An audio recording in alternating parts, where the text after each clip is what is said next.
बच्चों last lecture में हमने देखा था टक्कर क्या होती है, टक्कर के क्या प्रकार हैं, सारे प्रकार देख लिए थे। सबसे पहले अब देखने जा रहे हैं सम्मुख टक्कर, सबसे आसान लेकिन बहुत महत्वपूर्ण। तो सम्मुख टक्कर को बच्चों इंग्लिश में कहते हैं हेड ऑन कोलिजन।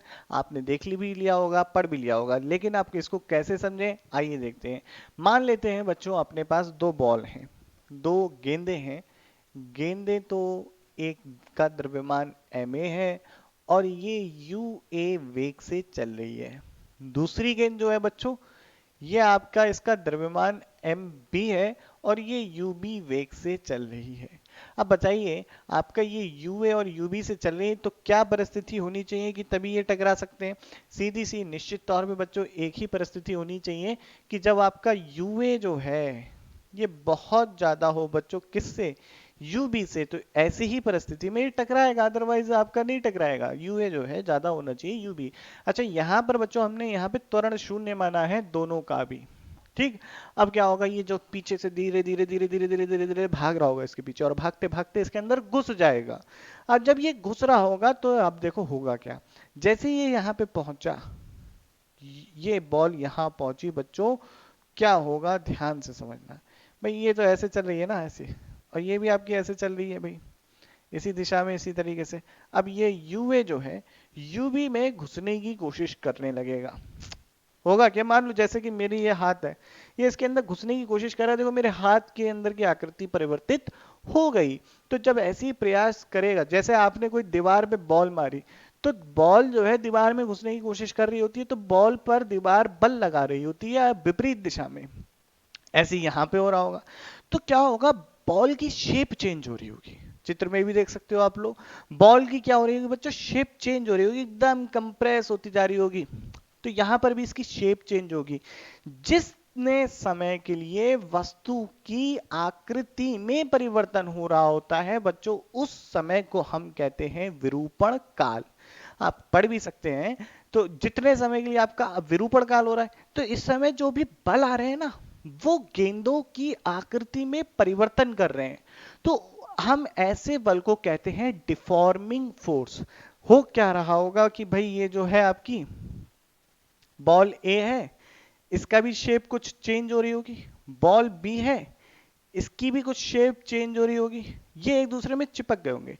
जब इसकी शेप चेंज हो रही होगी तो बॉल बी ने जो बॉल ए पे बल लगाया बच्चों, यहां पे देखिएगा, जो बॉल बी ने बॉल ए पे बल लगाया, इसके कारण वश बॉल ए की चाल तो कम हो रही होगी। अब और साथ ही साथ बॉल ए ने जो बॉल बी पे बल लगाया, F A B, force on A due to B, कैसा फोर्स है? डिफॉर्मिंग फोर्स है, विरूपण बल कहेंगे।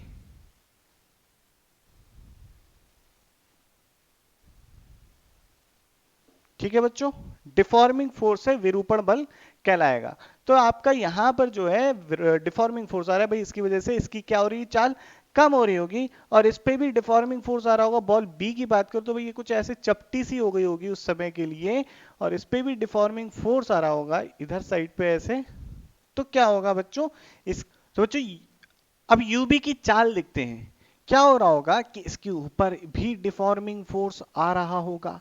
ये डिफॉर्मिंग फोर्स आवेगी बल है, जो कि बहुत अल्प समय के लिए आया है। तो इसकी चाल क्या हो रही है भाई, इसकी चाल इनिशियली क्या थी, कम थी। तो ये डिफॉर्मिंग फोर्स इसकी चाल को क्या कर रहा होगा, बढ़ा रहा होगा। क्या कर रहा होगा बच्चों, बढ़ा रहा होगा। तो भाई हो क्या रहा है, इसकी चाल तो कम हो रही है, इसकी चाल बढ़ रही है। एक समय ऐसा आएगा, एक समय बच्चों ऐसा आएगा जिस समय यू बी की चाल और यू ए की चाल एक बराबर हो जाएगी। मैं कहूं यू बी की जो चाल है वो भी, या यू ए की जो चाल कहूं या वेग कहूं वो यू है, और इसकी भी बच्चों जो वेग है, इसका भी वेग वो भी यू है। ये बॉल ए है, बॉल बी है। अब क्या होगा, ये मैक्सिमम इस समय क्या होगा, इसमें विरूपण अधिकतम आ चुका होगा, इससे ज्यादा विरूपण नहीं हो सकता। अब बच्चों वस्तु में क्या होता है, जैसे आपने कभी देखा हो, मैंने भाई अपने हाथ पे एक बल लगाया और हटा दिया, तो ऐसा थोड़ी कि मेरे हाथ की जो शेप पहले थी वो अभी भी रही। इसके बाद मेरे हाथ की शेप पुनः वैसी ही हो गई, इसकी आकृति या आकार पुनः वैसे ही हो गया जैसे पहले था। या आप देखें, गुब्बारे पे आप एक बल लगाए, और उसे वापस से छोड़ दें। इतना बल मत लगा देना कि वो फूट जाए। आपने बल लगाया, उसे छोड़ दिया, वापस अपनी पुनः अवस्था को प्राप्त कर लेगा। एक पदार्थ के अंदर ये गुण है, तो ये गुण आपका कहलाता है प्रत्यास्था का गुण। तो प्रत्यास्था के गुण के कारण पदार्थ ऐसा करता है। तो यहां पर भी इन दोनों की भी प्रत्यास्था का गुण होगा, जिसके कारणवश ये अपनी आकृति को पुनः प्राप्त करने का प्रयास करेंगे। तो उस परिस्थिति में यहां पर प्रत्यास्था के कारण इनमें एक बल आएगा। भाई अपनी अवस्था को प्राप्त कैसे करेंगे? इनके हुआ क्या, जब डिफॉर्मेशन हुआ तो आपस में कण पास पास आ गए, जिसकी वजह से बच्चों क्या होगा, कणों के बीच में लग रहा होगा प्रतिकर्षण का बल, और इसी प्रतिकर्षण के बल से हम कहते हैं रिफॉर्मिंग फोर्स आ गया, या प्रत्यास्था के कारणवश अपनी वस्तु ने पुनः आकृति को प्राप्त करने की कोशिश चालू कर दी। तो ये होगा क्या, यहाँ पर अब जो है वापिस इसका अवरूपण होने लगेगा, यानी कि अपनी आकृति को पुनः प्राप्त करने लगेगी। और ऐसी भाई दो परिस्थितियां हैं, या तो ये यू वेग से ही चलने लगेंगे, है ही नहीं इनके अंदर प्रत्यास्था का गुण, करना ही नहीं चाहते अपनी। अब ऐसे कौन से पदार्थ है, जैसे मिट्टी है, आप मिट्टी के ढेले को नीचे छोड़ दो, गीली मिट्टी को नीचे छोड़ दो, जैसे गिरेगी वैसे चिपक जाएगी। एक और उदाहरण लेता हूं, मोमबत्ती का वैक्स जो पिघलता हुआ होता है उसको वैसे छोड़ दो, जैसे छोड़ दो वैसे वैसे बिल्कुल, उसमें जितनी आपकी ने विरूपता दे दी उतनी आ गई उसमें। तो ऐसी परिस्थिति अगर है तो भाई ये यू वेग से चलने लगेंगे दोनों। और अगर ऐसी परिस्थिति नहीं है तो यहां पर अब जो है एक रिफॉर्मिंग फोर्स आएगा, जिसे प्रत्यास्थ बल कहेंगे। ये प्रत्यास्थ बल भी आवेगी नेचर में होगा, यानी कि आपका आवेगी प्रकृति का होगा, इंपल्सिव नेचर का होगा बच्चों। तो ये भी आपका आवेगी बल आने लगेगा।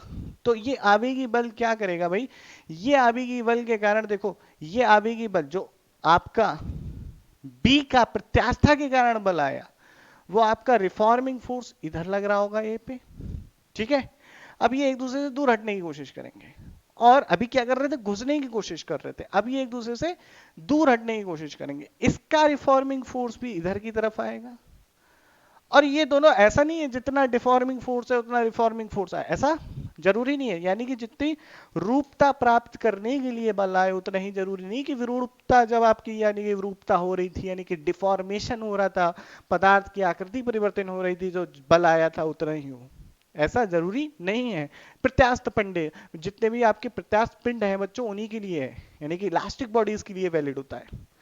तो अब रिफॉर्मिंग फोर्स आने लगेगा, और ये एक मान लेते हैं कि ये कुछ वी ए वेग से और ये वी बी वेग से चलने लगेंगे। ये होता है संघट्ट। अब देखते हैं इसका मैथमेटिकल एनालिसिस, ठीक है। तो अभी इसको आप एक बार नोट कर लीजिए, फिर मैथमेटिकल एनालिसिस की बात करते हैं। तो बच्चों जैसा कि अभी हमने डिस्कशन किया था, वही बातें मैं फिर से दोबारा थोड़ा सा दोहरा दे रहा हूं, ताकि आप लोगों को ये बात पूरा दिमाग में सेट हो जाए। भाई दो गेंदे अपने पास Ma, और दोनों का द्रव्यमान, एक का Ma है दूसरे का द्रव्यमान Mb है, एक का वेग u है दूसरे का ub है, ua ub से ज्यादा है, तभी जाके वो पीछे से आपको धक्का दे पाएगी, आपको नहीं, इस गेंद b को दे पाएगी, ठीक है। तो अब ये जाके एक दूसरे से टकराती हैं, टकराने के बाद इनका विरूपण चालू होता है। जिस समय अंतराल तक इनका विरूपण होता है वो क्या आपका कहलाता है, विरूपण काल कहलाता है। और जब इसके बाद इनके अंदर रिफॉर्मिंग फोर्स आते हैं रिफॉर्म करने के लिए, जिसे हम कहते हैं, जितने समय के लिए रिफॉर्म कर रहे होते हैं, अपनी आकृति को पुनः प्राप्त करने के प्रयास में होते हैं और प्राप्त कर लेते हैं, तो उस समय अंतराल को हम कहते हैं प्रत्यावस्था काल आपका, ठीक है। तो जो आपके डिफॉर्मिंग फोर्स है वो जरूरी नहीं है बच्चों वो रिफॉर्मिंग फोर्स के बराबर हो। ये पॉइंट एकदम याद रखना है। एक ऐसी अवस्था जहां पर डिफॉर्मिंग फोर्स आपके रिफॉर्मिंग फोर्स के बराबर होते हैं, पर उसको हम आगे डिस्कस करेंगे। अब आगे की बात करता हूं बच्चों कि हो क्या रहा होगा, थोड़ा सा मैथमेटिकली व्यू देख लेते हैं चीजों का, ठीक है। तो पहले भाई देखो, क्या संवेग तो आपका जो है, याद रखना न्यूटन का तृतीय नियम, ज्यादा अच्छे से कहूं, मैं कहूं तो संवेग संरक्षण का नियम हर जगह वैध है, हर जगह वैलिड है, हर जगह लगा सकते हो। न्यूटन के तृतीय नियम जो स्टेटमेंट है उसमें वैलिडिटी हो सकता है एक बार को एग्जिस्ट ना करे, लेकिन संवेग संरक्षित हर जगह रहना है, इस बात को याद रखना, क्योंकि यह है एक प्रकृति का नियम है। आगे की बात करते हैं बच्चों। देखो सबसे पहले अगर मैं देखूं कि जब आपकी बॉडी एक दूसरे के टकराई नहीं है उस समय संवेग निकाय का कितना है, तो मैं इसे पी इनिशियल कह दे रहा हूं। पी इनिशियल बराबर होगा M A U A vector plus M B U B vector, ये होगा आपका। इसके बाद अब क्या हो गया, यहां से लेके यहां तक, यहां से लेके यहां तक आपका बच्चों कौन सा काल आ गया, माफ कीजिएगा, विरूपण काल आ गया। विरूपण काल आ रहा है, यानी कि बॉडी एक दूसरे में घुस रहे हैं। जैसे इसने स्पर्श किया ना, जैसे स्पर्श किया कौन सी बॉडी ने, एम ए वाली द्रव्यमान की वस्तु ने एम बी वाले द्रव्यमान की वस्तु को स्पर्श किया, उसके बाद विरूपण काल चालू हो गया। डिफॉर्मिंग और अधिकतम विरूपण होता है जब तक कि इन दोनों का वेग बराबर न हो जाए। जैसा कि मैंने आपको बताया था कि इस काल में क्या होता है, यू ए का वेग तो घट रहा होता है और यू बी का वेग बढ़ रहा होता है। फिर एक बार क्या होता है, दोनों का वेग समान हो जाता है। तो उस समय की स्थिति में, जब तक मैं बात कर रहा हूं विरूपण काल की समाप्ति होने जा रही है, तो उस समय तक आपके कौन से फोर्स आए, डिफॉर्मिंग फोर्स आए हैं। विरूपण काल तक आपके कौन से फोर्स आए, डिफॉर्मिंग फोर्स। डिफॉर्मिंग फोर्स आए हैं बच्चों। तो इस स्थिति पर इसका भी वेग u है, इसका भी वेग u है।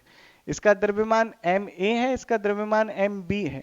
तो अगर मैं यहां पर करूं द्रव्यमान आपका संवेग संरक्षण से, तो लिखूंगा इस परिस्थिति में आपका जो संवेग है वो हो जाएगा निकाय का ma प्लस mb और u वेक्टर। और ये संवेग आप जो आपका ये वेग है, ये आपके द्रव्यमान केंद्र के वेग के बराबर होगा। करके देख लीजिए यू वेक्टर आपका। भाई कैसे हम देखेंगे, हमें कैसे पता, देखो पी इनिशियल बराबर होता है पी फाइनल, और पी फाइनल यहां पर मैं कह दे रहा हूं भाई P1 है।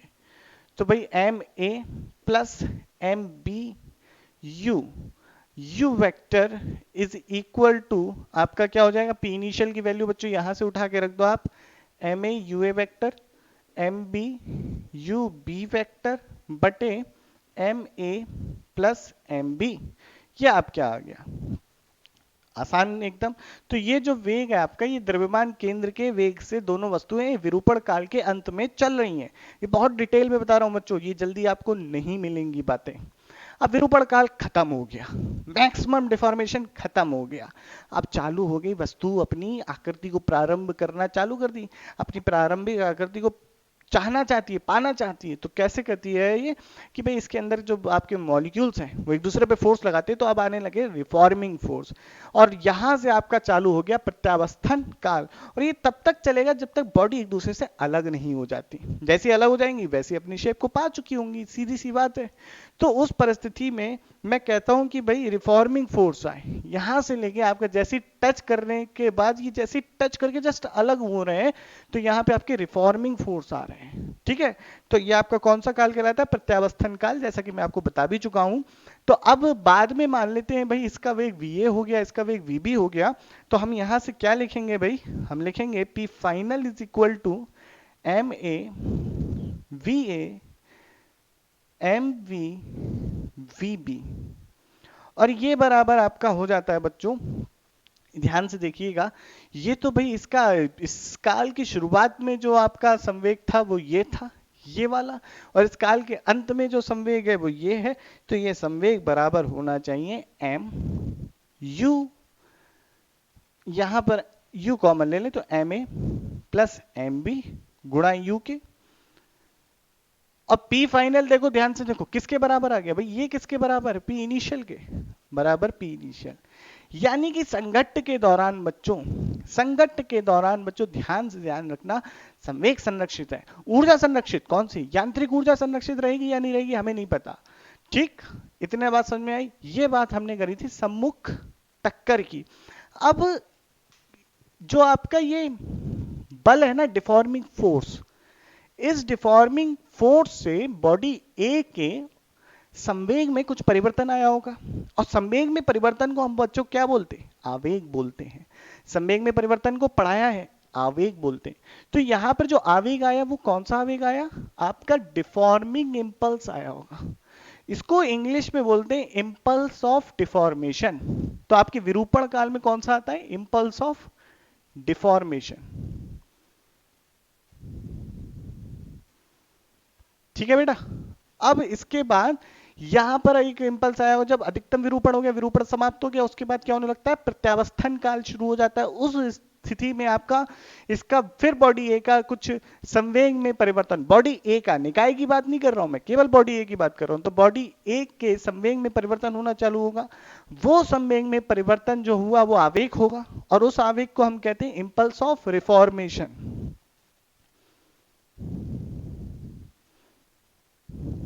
तो ये इम्पल्स ऑफ रिफॉर्मेशन हो गया। तो बच्चों इम्पल्स ऑफ डिफॉर्मेशन और इम्पल्स ऑफ रिफॉर्मेशन का जो अनुपात है, ठीक है, इसको हिंदी में बोलते हैं प्रत्यावस्थन आवेग, और इसको बोलते हैं इम्पल्स ऑफ डिफॉर्मेशन को हिंदी में विरूपण आवेग। ठीक है, तो इन दोनों का अनुपात एक चीज है जिसे बोलते हैं प्रत्यास्थान गुणांक, इंग्लिश में बोलते हैं कोफिशिएंट ऑफ रेस्टिट्यूशन। तो बच्चों coefficient of restitution next lecture में जानेंगे और फिर देखेंगे कि कैसे गतिज ऊर्जा संरक्षित रहने पर ई की क्या क्या मान आते हैं। तो आज के लेक्चर में बच्चों इतना ही रखते हैं, बाकी बातचीत नेक्स्ट लेक्चर में बहुत डिटेल में करने वाले हैं। जय हिंद।